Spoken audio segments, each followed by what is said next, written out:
วันคืนที่เนิ่นนานที่มีเราสองคนดิ้นรนสู้ทนเพื่อความฝันมีคำสัญญาว่าเราไม่ทอดทิ้งกันแม้คืนและวันจะโหดร้ายไม่อาจทำให้ใจของเรานั้นเปลี่ยนพัน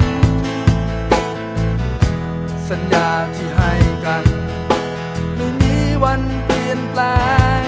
เพื่อนจะมีเราและนายเสมอจากวันนี้จะมีเราและนายจดจำไว้ตลอดไปไม่ทิ้งกันหากมีเราจะมีนายรวมทางไม่มีไว้วันคือเพื่อนกันเพื่อนตายตลอดไปคือเพื่อนกัน